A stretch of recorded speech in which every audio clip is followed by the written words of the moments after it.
Okay, everyone. So today we're going to look at how you calculate density. So, density is a very common physical property, and many times we need to calculate it. So, let's look at some example density problems and how we can apply the density equation to solve these problems. So, the first question that we have here is what is the density of an object with a mass of 15.4 grams and a volume of 12 milliliters? So, what we need to do is we need to apply the density equation to solve this question. So, the density equation is density is equal to the mass of an object divided by its volume. So, all we have to do is identify the mass and the volume from this question. Now, if we look at this, any unit or any value that is in grams is always going to be a mass unit, and anything with a unit of milliliters is going to be some kind of volume measurement. So what I'm going to do is I'm just going to plug these into my equation right here and right here, and then I'm going to rewrite this equation. So density is equal to 15.4 grams divided by 12 milliliters. So this is a pretty straightforward one. So what we're going to do is we're just going to plug these values into a calculator. So let's go ahead and do that. So 15.4 divided by 12. So we get an answer of 1.28. But we need to know what units this is in. So if we look right here on the side, we can see that the grams unit is being divided by the milliliters unit. And this is actually going to be our unit for our answer. This is what's called a compound unit. So the answer is 1.28 grams divided by milliliters. This is also sometimes stated as grams per milliliter. This divided sign is many times represented by the word per in sentence. So this is the answer to our question. Okay. But let's not stop there. Let's look at another problem. Let's look at this one right here. Let's go ahead and move this up a little bit. Okay. So this question says, if an object has a mass of 22.9 grams and a density of 2.8 grams per milliliter, what is the object's volume? So we're going to again write out our density equation. Density is equal to mass divided by volume. Let's make that a little bit longer. Now, in this case, I have some different pieces of information. I still have grams right here, so I'm going to go ahead and plug that in right there. But instead of getting a volume, I got a density value, and my density value is 2.8 grams per milliliter. So I'm going to plug that in for density right here. So I'm going to rewrite my equation now. 2.8 grams per milliliter is equal to 22.9 grams divided by the volume. We don't know what the volume is currently, but we can solve for it because algebra tells us that if we only have one unknown value, we can solve for this unknown value. All we have to do is do a little bit of rearranging. So the first thing we're going to do is we're going to multiply both sides by volume. So I'm going to just rewrite my equation.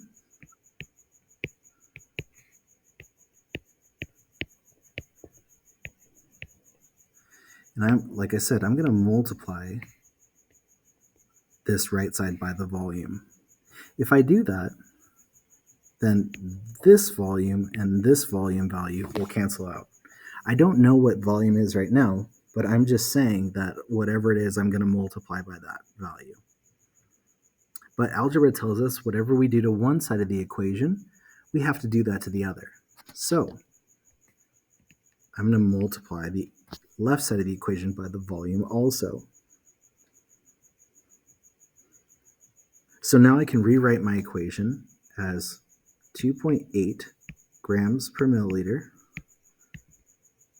times the volume is equal to 22.9 grams.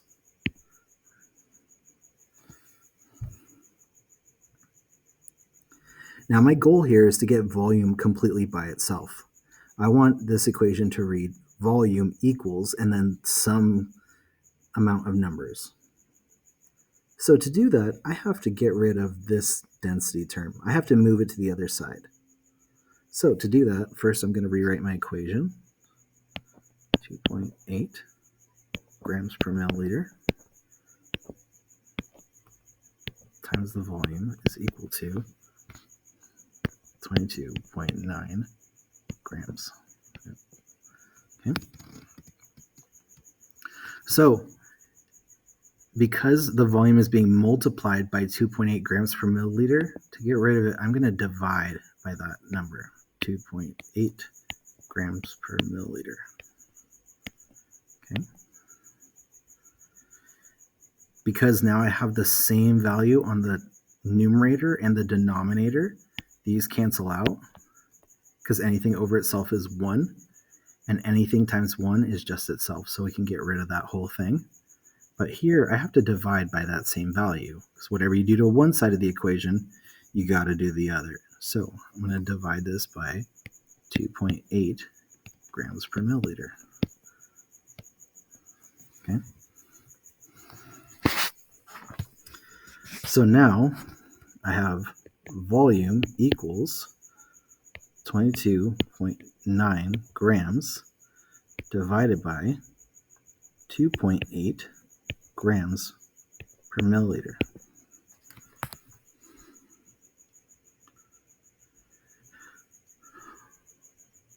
So this is great. Now I'm at the point where I have volume by itself on one side of the equation, so I can just use a calculator to solve this out.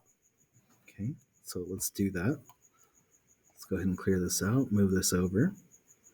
22.9 divided by 2.8 equals 8.2.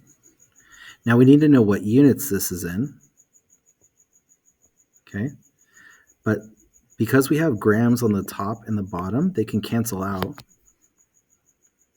And what algebra tells us, or what math tells us, should I say, is that when you have something in the denominator that is also at the bottom of another fraction, see how milliliters is in the denominator of this fraction, and this whole fraction is in the denominator of this bigger fraction?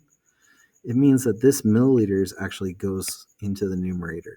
So our answer is actually 8.2 milliliters.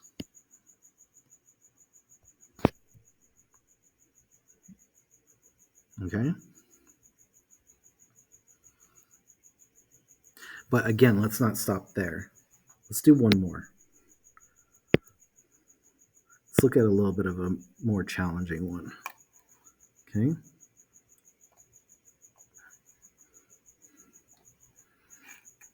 Okay, now, this question says, a metallurgist wants to determine if a block of metal is pure gold or not. She knows that gold has a density of 19.3 grams per milliliter. Now, what we learned from the density lab was that materials or substances all have a uniform density, which means pure gold will always have a density of 19.3 grams per milliliter. So if this metallurgist wants to identify if something is pure gold, all she has to do is calculate its density.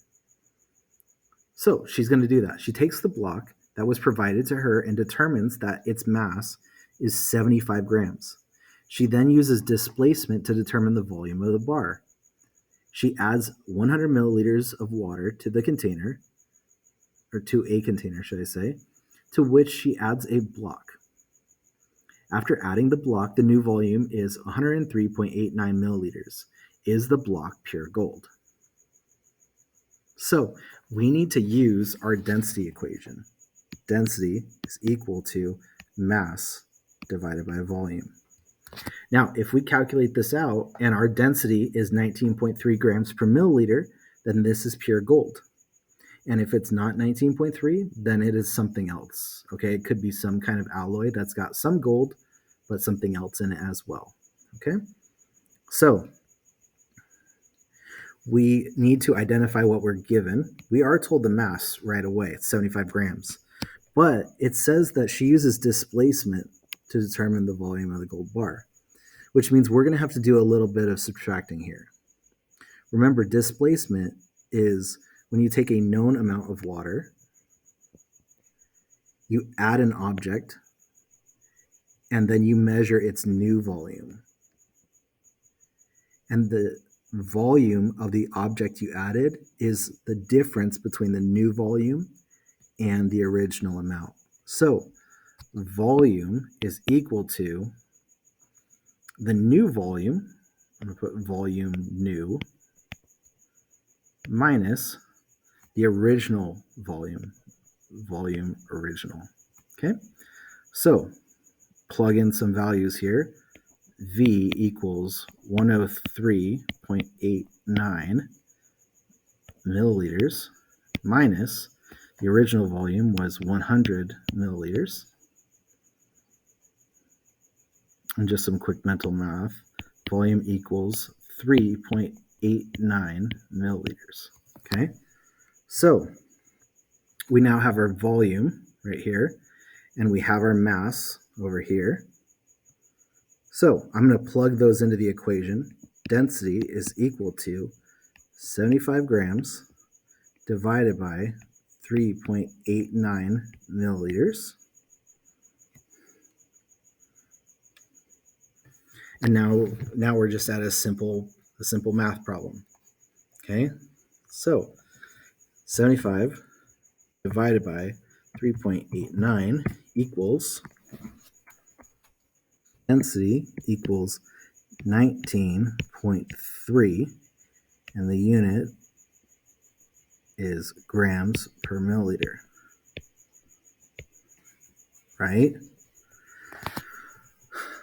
Well, if you stop there, that's actually incorrect.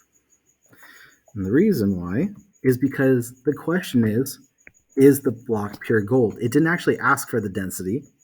Instead, what it asked for is the block pure gold?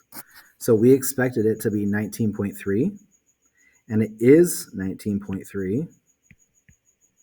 So the answer is yes. The block is gold.